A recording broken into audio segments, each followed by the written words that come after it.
So I just want to clarify on this a little bit more, just to go a little deeper. So I think the central part, yes, male, female, hermaphrodite. Mm-hmm. Yeah. Yeah. Then you could also look at this as the closed flower. Yeah. It doesn't really attract life, Mm-hmm. and then it opens. Yeah. Then it attracts life. So flower open, flower closed. Yeah. Yeah. Then you've also got man out, women in. Mm-hmm. You could have night. You can also have day. Yeah. You can also have sun, black hole. Mm-hmm. A combination in the middle. You've then also got the inner mind. Yeah. So resting body, awakening mind. Yeah. And then in the day you can have rest in mind but awakening the body. Yeah. Sociology, no, socialism reality feeds a better quantum psychology. Yeah. Some say above conscience, below conscience, Yeah. subconscious. So would you say that this side would be more conscious and this one would be subconscious? Yes. Makes more sense. Yeah.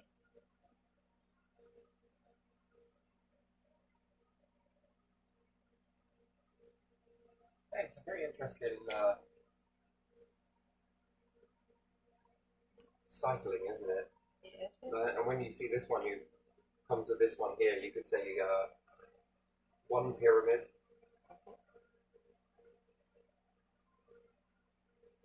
versus another pyramid, Yeah. and then you have one in the middle.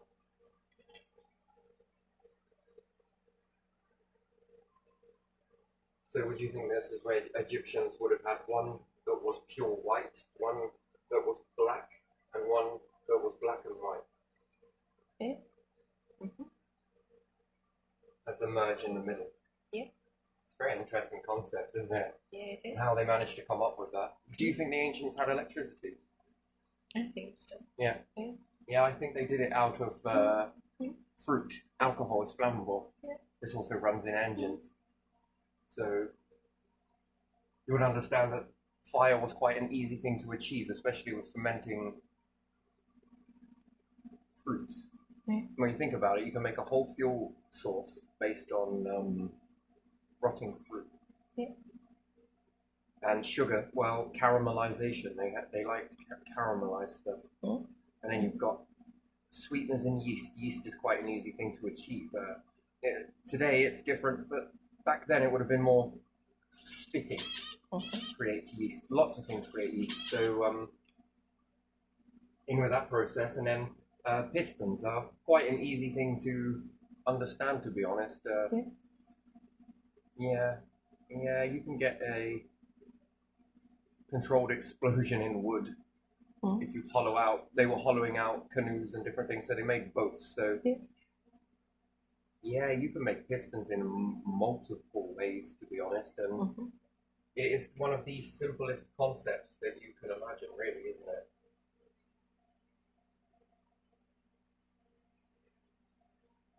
To fire up, that will push upwards, which it would be down on the diagram, which should really draw it here as more down. These ones would already be lifted in their chamber. They understood chambers, and again, even with a piston type scenario, people will be like, well, what's the only fuel source? Well, alcohol is a fuel source. To be able to understand that you can get rotation on this, so you could make quite a fine cutting tool from it. Sure, it would knacker out, but there again, you would have to make many of them, and it depends on how easy this would be to make. It's quite achievable on many aspects, to be honest. Whether they were powering electricity from it would be another thing, but most certainly you could make a crane with this process, and a lot of binding stuff, so for clothing and different things like that, and then wonder if they could make things bigger, because you would understand strength, wouldn't you? Yeah. So could they make hot air balloons? Yeah. There's another they understood sails, so hot air. It's possible you can understand that. Yeah. So yeah, I think that and a lot of modern stuff today is based from the past anyway. Near enough all of it. It is, isn't it? So why would this not have been found somewhere? And to say that any human civilization never made any type of fuel source would be kind of a bit weird, wouldn't it? No, I think they did. And if they had a lot of rotting fruits that went bad inside a container, and there was I think that this would be it smelled. Mm-hmm. And then they'd realize how flammable it was. You wouldn't need much of a spark to get that ignited, and drinking as well. They're all about purification and drinking things, so they'd probably give it a go. And even if they were starving as well, after a long travel, they'd give that a go and then feel a little funny, maybe. Maybe a bit too confident. Maybe. And again, it's a natural fuel source if you think about it. So, and you can make this from courgettes. You can make it from, especially melon. So, and different types of things like that, because they're very sweet naturally anyway. So it won't take a lot to get that fermented, to be fair. And again, beets, sugar beets. It's not just that. There are many things that are sweet in nature, especially when charred. Because even carbohydrates, can't you caramelize these to make them incredibly sweet? Certain foods become very sweet. So you've already got essence of sugar. And then if we take this from tree sap, when you tap a tree and you extract from the tree, you can, what do you call it? You can make a lot of alcohol from this as well. If you boil it down, reduce it down, it gets incredibly sweet. And as a result of that, you have it, sugars. So, and again, what does that look like to make a crane like that? Well, this is highly possible. You can also get things to lift into the air as well, especially off of controlled explosions. Things can go quite high into the sky, to be fair. And rather than having you'd have one with pistons and on an end mechanism, you could have this to drop down very quickly. This could cut rock. And you can also pull it using machinery, a wheel. Be very simple. You can also get boats to move very quickly with this. You can also fire things. So yeah, I think the ancients were more technologically advanced than we give them credit for. Sure, we probably wouldn't see it in the same way. I mean, simple rockets is wrapping a fuel source around a tree core, and you'll be surprised at how quickly you can make that. You can use another principle understanding this with a match, that if you wrap a match in tinfoil at the end and rest it down and light the end of that, it will rocket. You can do the same with a tree, and you can use multiple different fuel sources to achieve it in a way. The next thing I'm fascinated with is the Olympic Games, yes? Yeah. What was that held in? An arena that looks a bit like this one here, yeah? Yeah. That doesn't look like a place just for Olympic Games to me. And then we hear about Plato, Atlantean, yes? Yeah. Well, let's say if we were to draw this a little bigger, let's just have a little look here. Draw it like this, yeah? Yeah. And then what, we'll put a ring in there, yes? Yeah. Maybe there's a walkway down, a set of steps that come down over here. Who knows? Let's just do it like this and see what we get. A hollow in the ground, yes? Yeah. Where else do we see these hollows in the ground? Well, we see them up the top of mountains. Yeah. Where they've etched into the... Now, ancients understood glass. I'm 100% sure of this, that they knew how to make glass, and a lot of it. Not the glass that you understand today, where it's really pure and you can very transparent. No, this would have been more sparkly glass. Not transparent, but very, very colourful. It would look in essence, if you broke a stained glass window into loads of little pieces and then bind it all together, it would look colourful like that. Yeah. As you've seen, I've made some. Yeah. You know how sparkly that was? Yeah, it was dark. So that was incredibly beautiful. Now, I prefer that to a window. It's automatically shaded and it lets in an awful lot of light. And the way that it scatters the light is impressive. Yeah. Now, if you think about it, make a large bowl. We call it a dome. Yeah. Out of, essentially, you can make a large fire pit and then keep upping the intensity. Now, whether you would put air into that and loads of people get around and blow into the mix, I think that would work as well because they were all into the breathe in and trying to go as far as they could. But if you had loads of people sit around a fire pit with pieces of bamboo, and one group blows, the other one, then when they're taking a breath, another group is blowing, then they're blowing, then they're blowing, then they're blowing. Over and over again, this will cause the fire to become quite intense enough to melt a sand into a dome. So we wouldn't have this bit here, it'd be open top. But you just keep going until you've formed. It's a hell of a process, but still, it's the first modern process before machinery comes on the scene. They had to use a lot of their knowledge to achieve things. So once the fire cools off, and if there's patches here that are too thin, you go fill it up with sand, fire again, and off you go.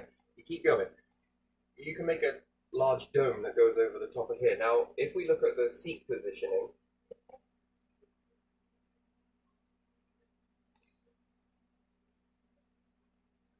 Yeah. Then the next seat in, or the steps down, are away from that. What does this look like already to you? It looks like a wheel to me right now. Looks like a wheel, yeah. It's meant to go in, but doesn't really matter. If I drop water from the top here and have a dome over the top, what does the water do? Fills in here, and then it has to drop down into this one, fill into this one, and then drop into this one, fill into this one. If I put plants all the way around the outside of here, what do I have? An irrigation system. If I got a dome on the top, what do I have? An enclosed farm. Why would it be important to enclosed farms in places without fridges? And it's too hot? Either A, it's too hot, you can shade it, or you can create an atmosphere. Do you know what else is really unique about this? What? When you put a dome over the top and you seal it off. Well, the water will begin to sweat. Oh, it compensates. Then it will run to the end of the dome, which would be at the top here, and then trickle back down again until it begins to evaporate, condense at night, run down the sides. You don't lose moisture. So you create cycle. Yeah, you create a cycle. Also, the center here, you would burn a fire. Oh, I see. Carbon dioxide. Create a fire in there, and then you have essentially a garden of Atlantia with abundance of fruit and flowers that wouldn't usually grow in the area, an array of color, and this would become your larder, essentially, your growing larder. And again, this is pretty damn easy to make. Then you start getting a waste product of fruit, vegetables. If you were to bin this into a container, let's say they were understanding glass, which that's one of the most hardest things to prove whether they did or didn't create, because it breaks. This stuff, when it breaks, it shatters into many little tiny pieces, which is, again, quite a fascinating thing. When making this particular type of glass that I created, if you drop it, it shatters. And those pieces, if trodden, they crush down back into a powder, almost like a powder. It's very brittle. And it's fascinating with the way that it sparkled. I was fascinated with the light, the way the light caught it. incredibly beautiful. I'll make some more at some point anyway. But I'll make it much bigger. So I can already make this into a mini dome, and again, I can upscale that. Depends on how many people you got working with you to know the process. You know the process. Once you've learned it, it's like riding a bike. You very rarely forget it. It becomes then second nature. Making a lot of these dotted around, you can see how an empire can really begin to transform. As opposed, they come from hunter-gathering. So they came from gathering a lot of seeds and understood with these seeds, nuts, anything else, that if they planted them, they began to germinate and grow. And then they began able to identify male, female. And again, the waste product from this, and then you're able to feed a large amount of people. The more people you have, you would need another one of these. And then if you've got like 6, 8 of these, depending on how many people you've got, while one's in rest, you're eating from another. While the other's in this, you eat from that. These one is then now starting off germination. By the time you get to the end and have eaten these ones from here, you then go back to the original one. There is a balance with this of a self-fulfilling prophecy.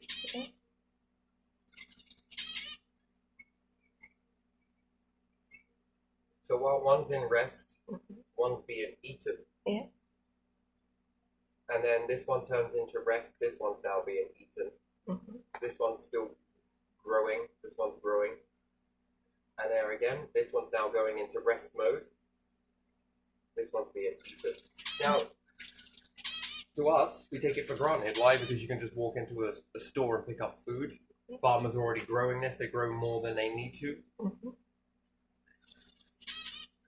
Back then, they would have bounced from one to the other, to the other, to the other, to the other. By the time they've come to this one of eating this one is then ready to be eaten, and then they go back again. Then this one becomes ready. And so you get the RE.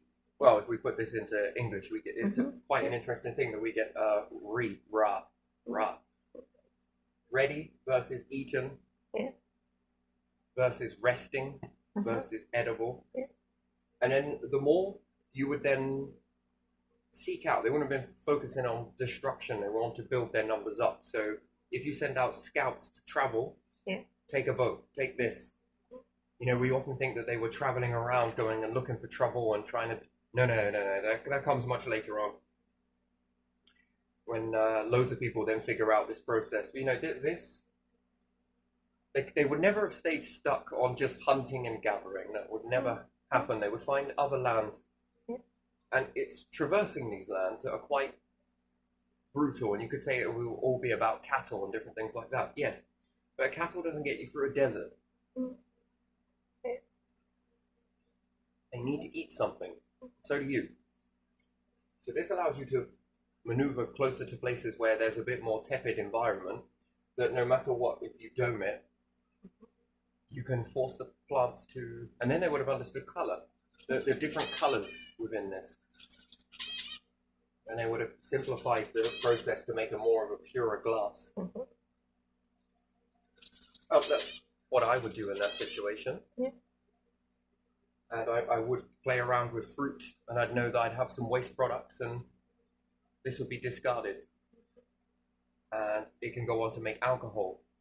Alcohol is a very good fuel source, and also it's very gentle spark, and off it goes. So it would have changed the way fires were made.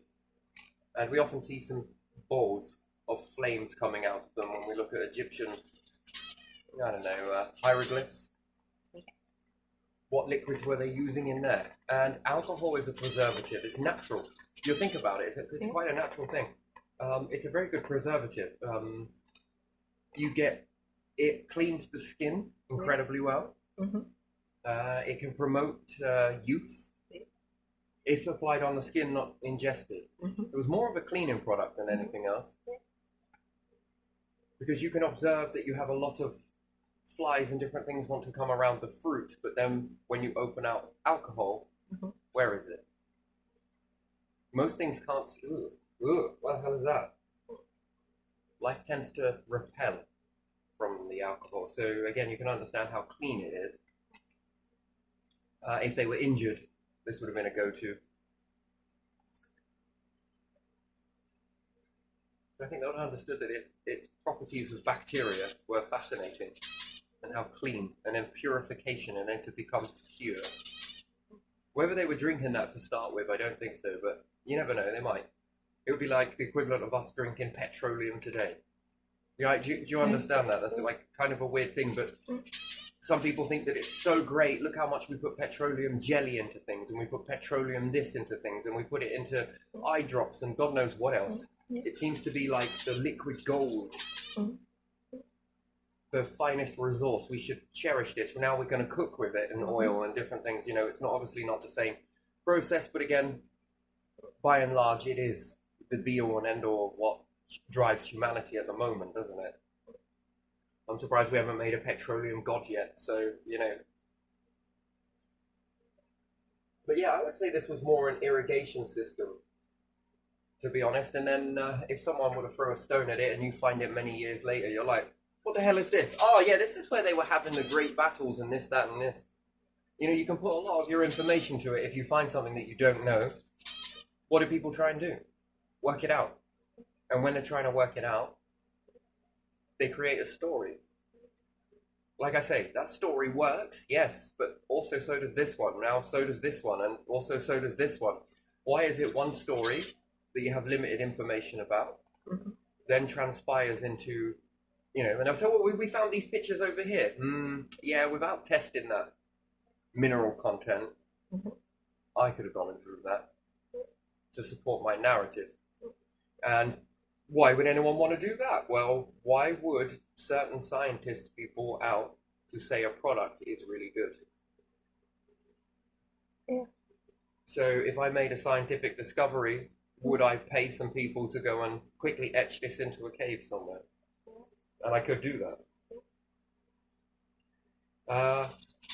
It's fascinating when you bring salt water into this. Yeah. This constant sweating process, and if you were to eliminate these bits here, you would get it to evaporate, condensate, and it would drop down, and it would have less salt. They would then been able to make a lot of salt crystals. So the water that fills in around this outer edge can't fall back into the system, so it would end up making a trough. Then the water would begin to fill in here and essentially make a river. The salt crystals would be left behind. Now, as a result of that, you then purification, because again, very high in purification, they were understanding to be pure. Where does that come from? Sitting down and looking at the fucking Orion. I don't know. Oh yes, this is teaching. No. You see, the difference was we've got a difference now. You think of the education back then. See, we're taught in a different way. That you're empty, you go to school, get the education, and then you apply it to life. Back then, it was you think up something, try it out, and then you apply the education to your life. It was done via trial and error, experimentation. And it created a world of individuals that believed in what they thought. High regard was quantum. The inner minds, where does this come from? That was cherished above everything. So if you come out and said, I'm going to turn water into wine, no one would have laughed at you. They would have, okay, what do you need? See the difference? And nowadays, because it's not come from a certain individual with a certain title, from a certain educational standpoint, from a certain university, it's laughed at. If you have an idea, I'm going to make a rocket that uses no fuel, it uses just atmosphere. Think balloon process, people are going to laugh at you. Because that's not what we do, right? That's not how it happens. You've got what school did you go to? Where did you grow up? What family are you from? See, it's flipped. Their way was not saying that one is right and one is wrong. I'm just saying that this was the way that allowed for all of these structures to be created in the first place, which is a collection of knowledge. There's what's just go and do it, and if it worked, it was then wow. What made you do this? So I don't know, something inside me. Then this was scrutinized. Yeah. Wait, what? Yeah, I had that when making this. Do you see then how it ignites the quantum ratio and thought through people that what they're thinking? Yeah. There seems to be something showing the way that when listened to, it begins leading. And then think of a whole civilization built upon that. How advanced does it become very quickly? Oh, look at some of these monuments that they've built. Up the top of mountains, yes? Yeah. Growing successfully food that supported a whole civilization up on mountains. Yeah. How did you figure that out? Well, they just went and give it a go, and if it worked, it worked.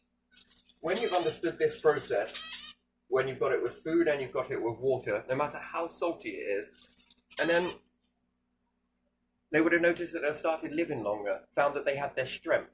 But when the children that grew up drinking this version, as opposed to drinking it from the river, had more strength, more energy.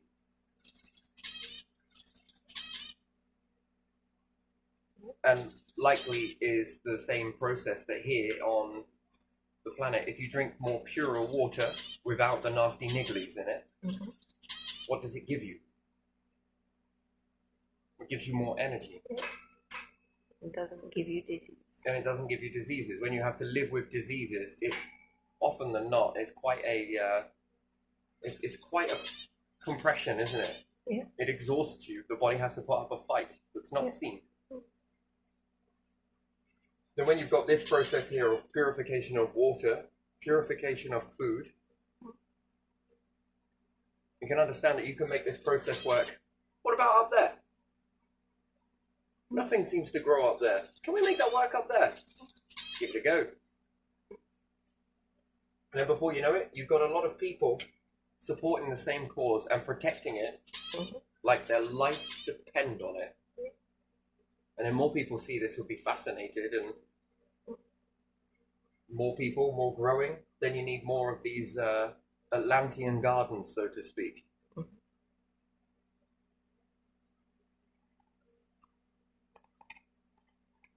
That's an interesting thing, and carbon dioxide as well, to burn a fire, even off of the alcohol. It goes in to support the growing process. This is a very weird process entirely, but it works. So it's flawless in its execution, if you like. So yeah, I keep seeing some stuff that I've got an uncanny pull to. And could you imagine walking into this when it's time for harvest? The smell that would have been produced?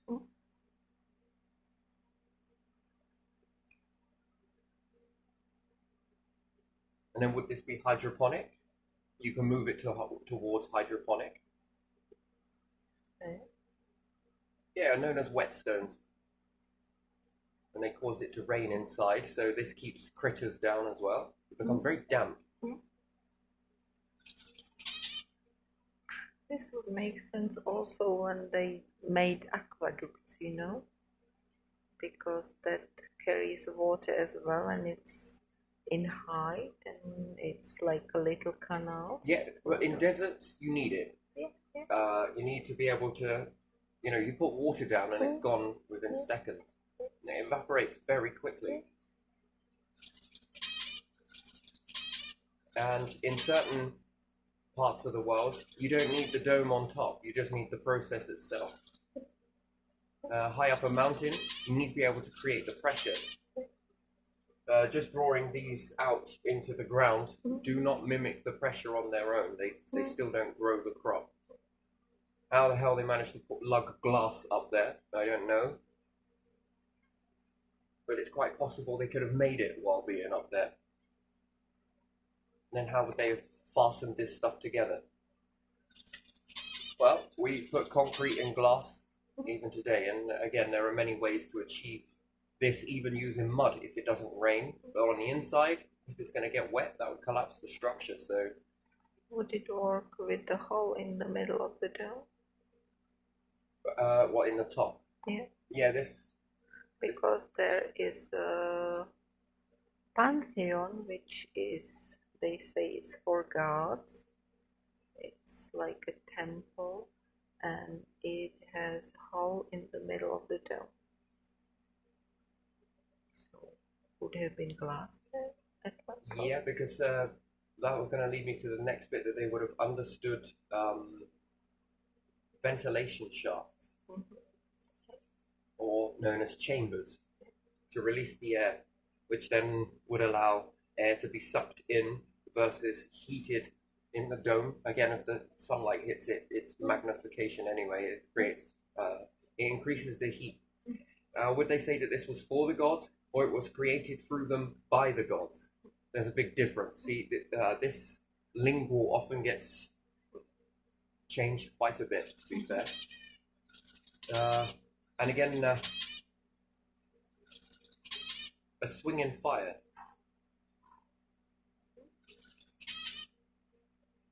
Same way we see it in with the incense, smouldering. Same thing that was smouldering. Which would later be probably inspired the incense.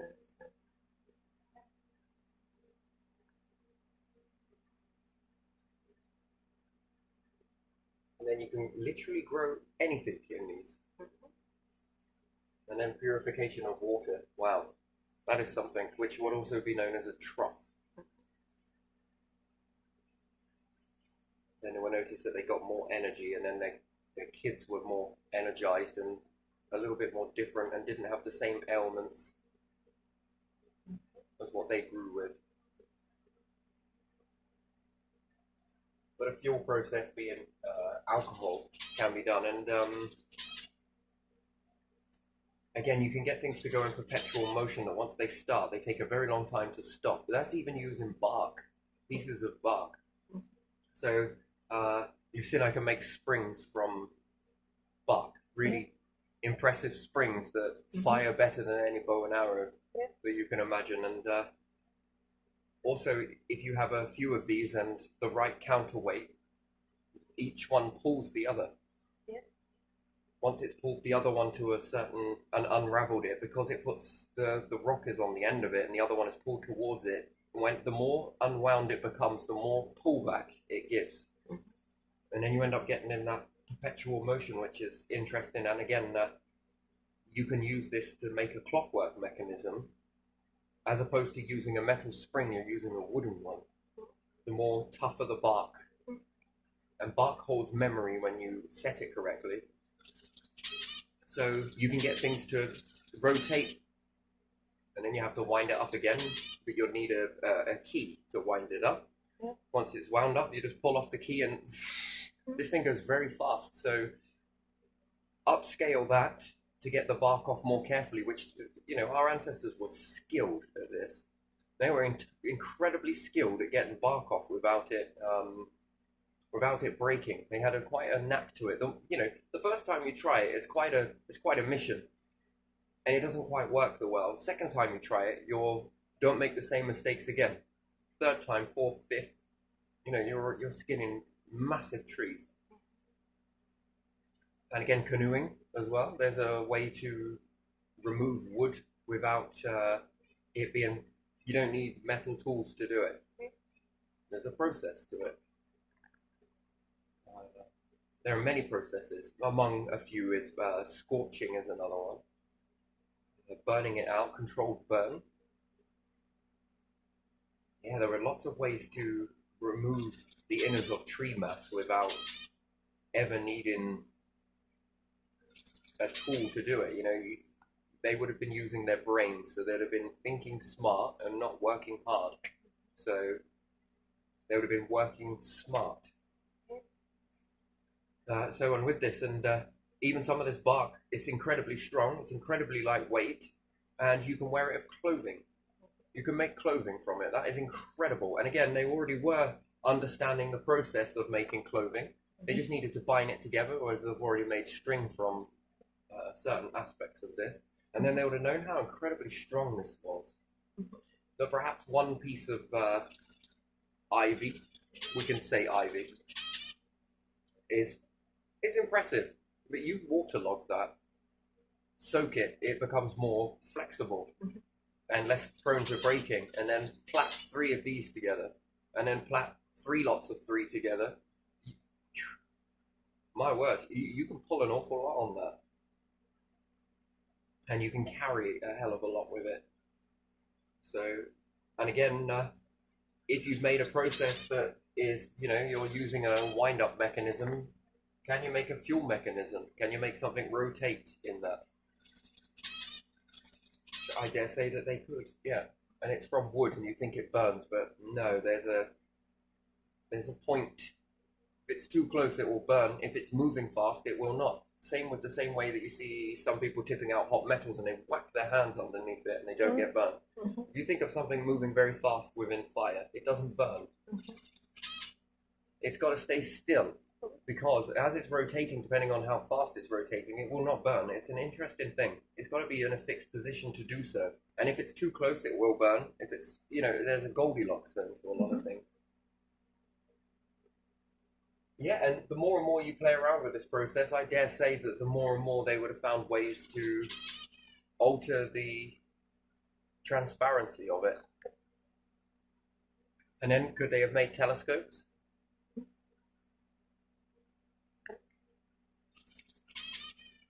It's possible. Looking through some of this, I mean, from inside up. And yeah, maybe you were having massive events, and perhaps, was it Romans that were doing that?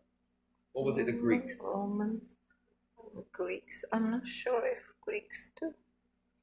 Probably had some sports games because they liked the athletic body. Yeah. Health,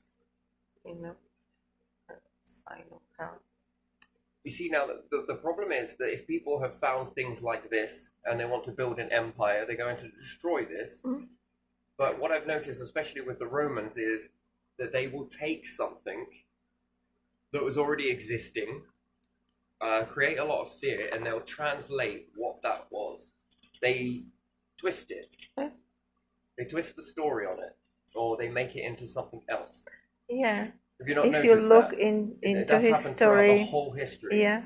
They'll take something, and break change it apart, and change it into something that they've got. Yeah. It's called the plain in sight process, where if they ever need it, they'll remember.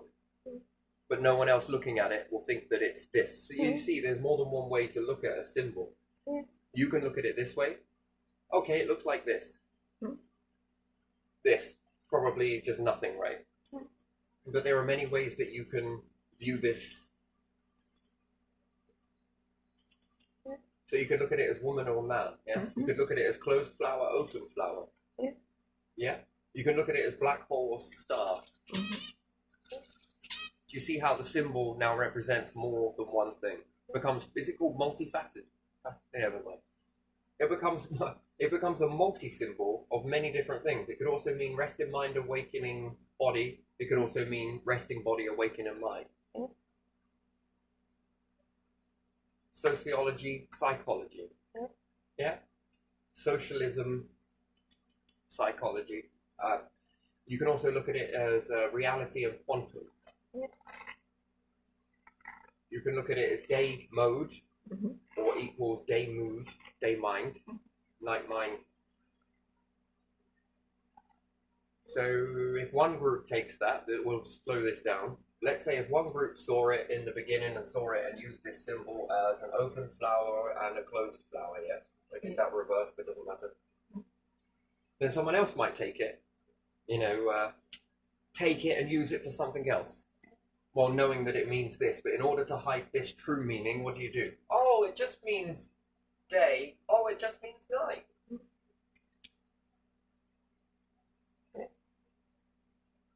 And somebody else might take it and be like, again, this is what happens. And then they keep the symbol. They'll know this information. You won't. You'll see this symbol as just day and night. Someone else might say it and say, oh, it's black hole. Oh, it's star. Yeah, and it's flower open and closed, closed at night, open at day. And it says, do you see? And then another person might say, oh, this actually, it means woman, it means man, and this middle bit means hermaphrodite. But hide all the rest from you. And you just look at that symbol and go, what does this symbol mean? Oh, it means woman and man. And the bit in the middle means hermaphrodite. Well done, Timothy. Well done. You are on your way. No one else questions. No one else thinks what else it could mean. And that's the bit that they rely on. And then after time, you've got so many different meanings to one symbol now, all of which are true. But yet, if you say them all as what you are going to reveal the symbol to be, and then somebody takes it, what else could they apply it to if that symbol has covered everything? So would there be a need to steal it?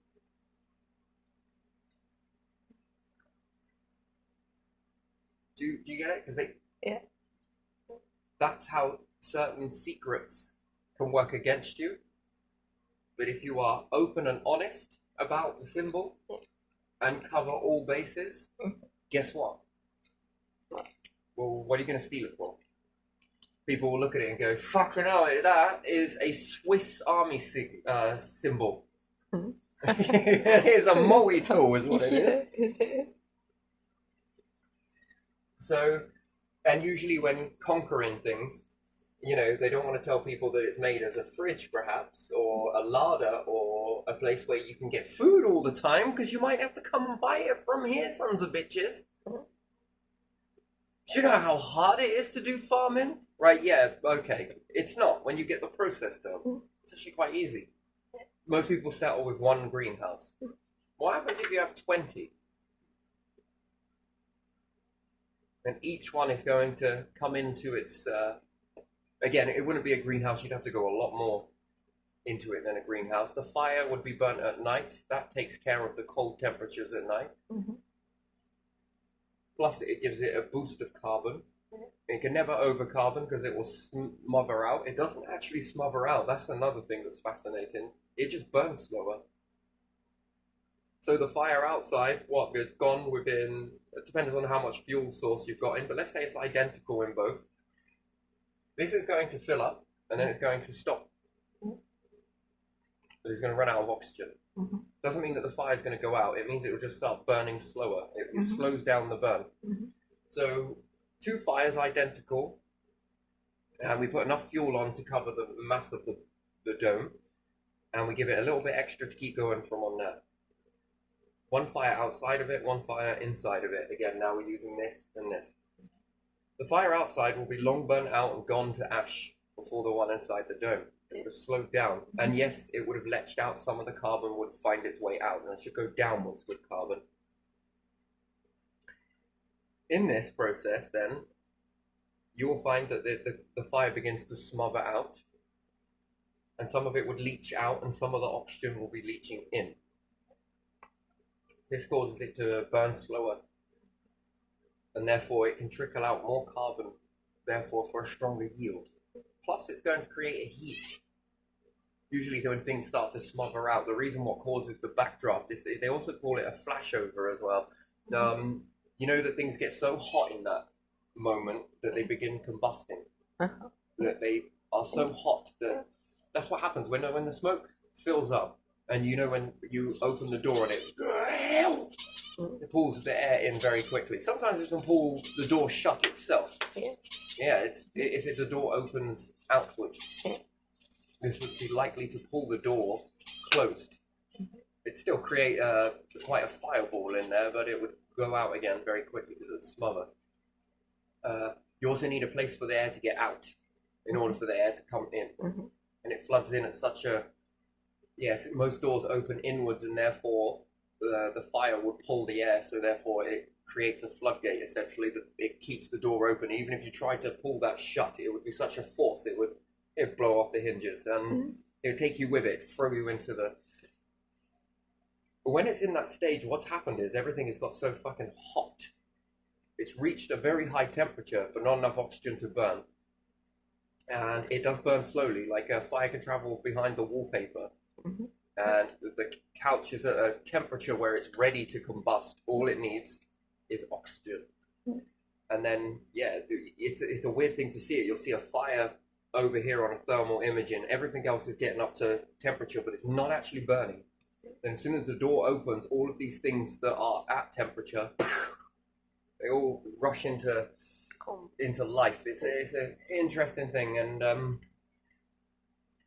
yeah, you've got a high temperature building up inside one of these as well. It's not going to flash over in the same way, but the fire may puffle.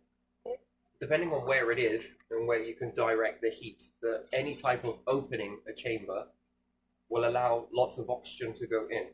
When the fire, and you see the light of the fire begin to ignite again, that means it's creating sufficient draft for you, safe enough for you to walk in it. Isn't that weird, right? So it's pushing out. You can say a chimney, yes? Chimneys don't work very well if there's no draw. If it can't draw air in, it can't push the air out. That's interesting, isn't it? You have to have a place for air to come and be sucked in to go into the fire in order for the air to rush out. Because all of that heat and everything else that's traveling up, something colder has to be sucked in. It's quite a weird thing. That is a very weird phenomenon. That is, I find that fascinating of how much fires can suck air. It's a very fascinating process, to be fair. So, and yeah, and how if you have a flap that you open, how if the fire is quite intense and that's not held by anything, it will actually suck the flap back together again. And if you lift it, and you get this intensity and dipping. That's an interesting thing for me. I find that freaking fascinating. And I often wonder if I put a fan on there or a propeller, would it pull it in the? And the answer is yes. You can put a small fan on there, and you can put a large one at the top, which then essentially is making a turbine. If you could connect them both together, you've now got a turbine. That's what a turbine is. And if you've played around with stuff like this, I was fascinated with it from a youngster. This whole is very interesting. And what could you do with that turbine? Just off of a fire. What can you get it to pull? So if you think about it, just in that short tornado is basically what you're creating, but you have a smaller tornado point at the bottom and a larger one at the top, which is turbine. Off of that, if you had a central mechanism that was free from the heat and everything else and could turn, what happens if I put some rope around that and then rope it around something? Can I make a conveyor belt from it just by burning a fire? The answer is yes, by the way. Yes, you can. If you have multiple fires in strategy areas and you were to attach, I don't know, let's say crane mechanism, you can also use pieces of bark or ivy, it doesn't matter. And you connect these to all of the fires. When they get intense, they're going to begin to rotate. If they all get the same fuel source and they're all built the same way, you can cause this to maneuver large amounts of objects and very heavy objects. It's interesting. Sometimes it can get stuck though, so you need to intensify the fire. Again, most of the stuff that we see in today's world is has been taken from ancients, really. Yeah, making a fireplace with all of that air vacuuming into it. It's interesting. You can blow it in, but if you create a turbine into it, it will pull objects a lot. So, yeah, I just wanted to touch upon that. So, but yeah, piston, one of the most simplest things to make, I think. That's quite easy. You can make them from wood. They don't hold out very often. They don't last very long. But again, a piece of this with wraps of ivy around it, you'll understand how strong that really is then. Actually, it's a bit more flexible. Not great for the job, but there's that sort of happy medium, and you can get things to explode, which is basically controlled explosion. If you hollow out a tree core, not too much, and you put something thin inside it, and you leave a little opening at the bottom. Depending on what you put in there as an ignition source, it will pop, and you can shoot out a tree out of a core, another tree core. You can send this really high into the air. So again, that's a very good mechanism. If you attach this in a tree core into a hollowed out tree, yes, and it was not enough to explode the outer, again, you wrap it. You just keep wrapping it with multiple stuff. You could say ivy, you can use anything, string, even string. Just keep going, wrap it on the outside of this bark. On the inner side, you want to drop into it another tree core. If you then find a way to attach this to other objects, just on that, even going sideways on that exploding out of there, it can pull large objects. If you can make the platform go, you could. It's interesting if you put wheels on something, and then off of that initial pull. Yeah. Basically, hold on to a cannon. Yeah. The lead, is it called a musket? Not really sure. If you could fix a cannon into a cannon, you put the lead ball in it, essentially. If you had a chain connected to that, and as you fired it out, that chain was connected to a boat, you can go very quickly, just on the force of... I'm just surprised that when they made those cannons, you know, imagine Humpty Dumpty, a few of those sit at the front of your ship, or the back, doesn't really matter. I'd say at the front, and you fire out a lead shot, but you attach it to the front of the boat. Once it pulls taut, it's going to pull the ship. You can also make a process of traveling in space using this. Using fishing. Let it run out, and then when it pulls taut, it should pull you. It should be propulsion. That you never run out of a fuel source doing it. Once you get going, there is a little bit of cutback on slinging out. And then you reel it in very slowly. So yeah, you can travel very far in space using this without ever using any fuel. Well, technically you are, but you know, your fuel source is eating something. What everyone has a go at casting out and reel them back in. I mean, that's not really much of a fuel. Lifeboat. Anyway, I'm going to leave this one here because I just wanted to just touch upon this sort of stuff. But yeah, history has been heavily edited. Yeah, it has. What made this empire so great? Well, I stole it off of the past 50. Removed certain bits and added in my own. And also, unfortunately, our ancestors always didn't show the process of making something, did they? No, they didn't. Like these days, you have plan how to make machine or something. Because it was held in mind. Yeah.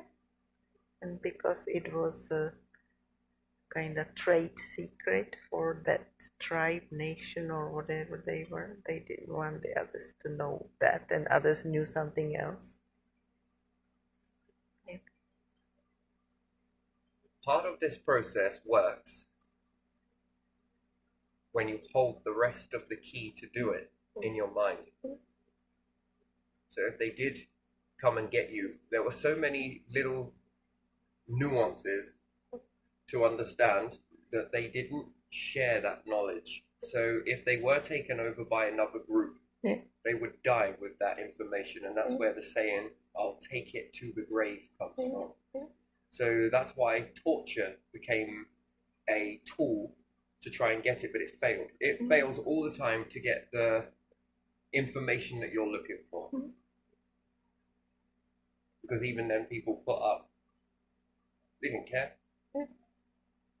They were not giving away their secrets, so they kept hold of it, and that's why they had to try and design ways to get them to spill the beans, or it doesn't work. So you only give out a percentage of it. Yeah, only something. But they will not use it the full way it's meant to be used, and therefore it slows everything down. So yes, you're going to get what appears to be an illusion, an advancement but you're going to drop down because you don't know what comes next or what the real purpose of making that is for.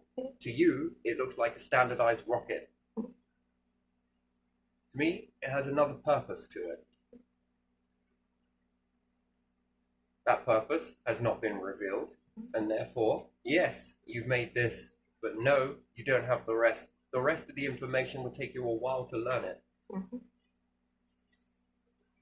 Do you see? So that's usually how they operated. Yeah, they show a little, but it was going on to a journey for somewhere else, and therefore the stuff gets lost. Certain things get lost. So it's an interesting process. You can see that's why torture became a thing. Yeah, because they want the information, and they know that most people will take it to the grave, so they won't reveal that. You know, here it is. You make do with it. But a lot of this stuff they look at, and they can come up with so many different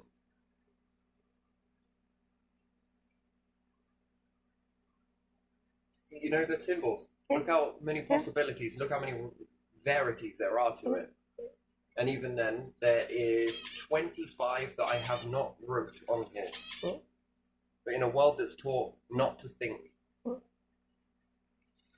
it's taught to take the symbol at face value. Good luck cracking that. So yeah, there you are. I'm going to leave that there. But yeah, that's just what this looks like to me. It doesn't look like a good effort why someone's going to go and take on a fucking lion or whatnot. That seems like, what? All of that structure. How many fucking Olympic Games did they have? What, every day? Every single day? No. You would build something like that for every single day use? No, David. I don't know. See what I mean? That's barbaric. That, to me, looks like something that has been taken and it's not quite been thought through. Can't build that just for that? Fucking hell. Well, they do it today. Yeah, you may well do. We always copy errors, don't we? No, I think this is one of your first farms.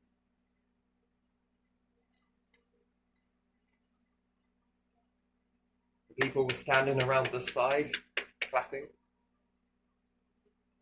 Yeah, got one more for you. This one I'm gonna say this one, yeah? Did you know this is also like leadership? Yeah.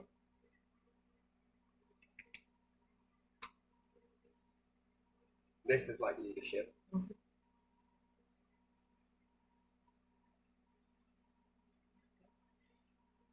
If you are an inspiring leader, you've constantly stood facing which way?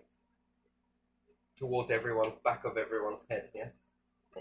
Then when you start speaking and you elevate, what happens? You're the one looking towards all the faces. Mm-hmm.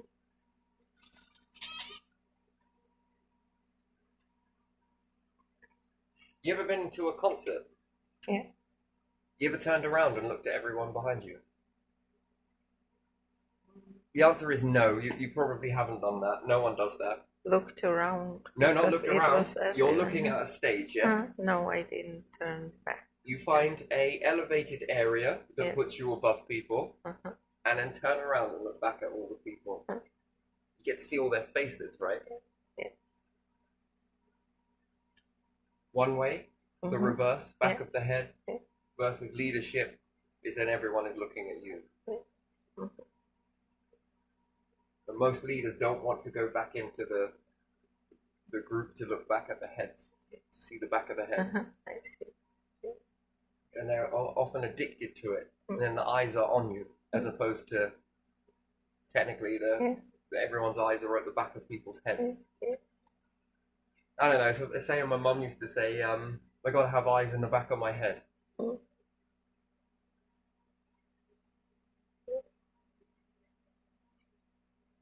Then you can ask, well, then who's your leader then?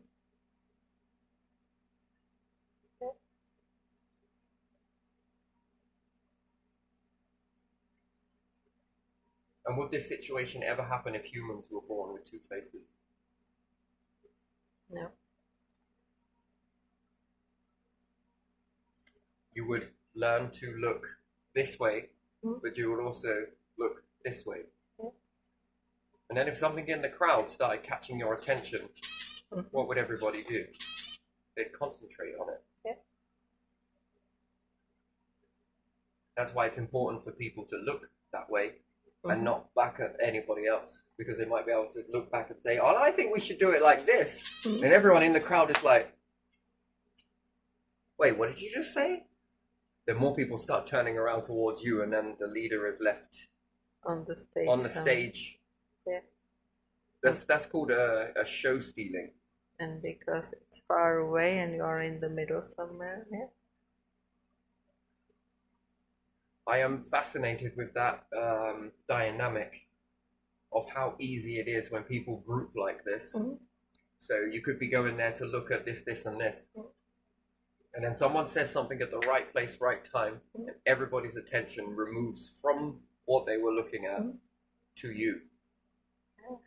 Then you begin speaking a bit more, and before you know it, you can't get out of the group.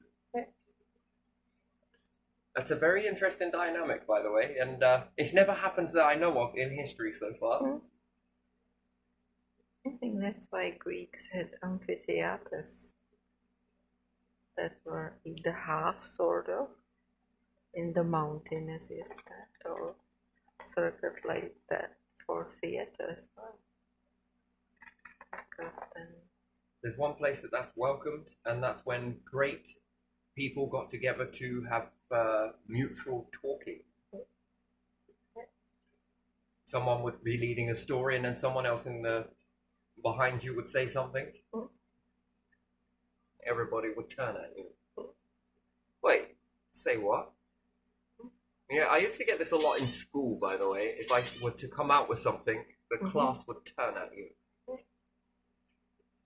That is a loss of power from the teacher. I was sent out for that reason, not because of anything else. That's the main reason why I was sent out and isolated, for doing that. Because people wake up and then they want to learn more from you. And then the teacher tries to get back the group, but I think by and large, once it's lost, and then you have to be sent out in order for them to regain the authority. Then I understood what was control versus what is authentic. Authentic causes that snap. And you just said something and didn't mean to say something. You just, in your truth, and the attention comes to you. And then there is demoralization, belittling, punishment. There are lots of these little psychological tactics that get... Yeah, that's a show stealer, that is. People wake up in that moment. That is a power that I have. That is one of them. It's very impressive. Anyway, but it doesn't fit in today's world, and I think a lot of people do not like it. So, yeah. Also known as outstaging, I think, is another one.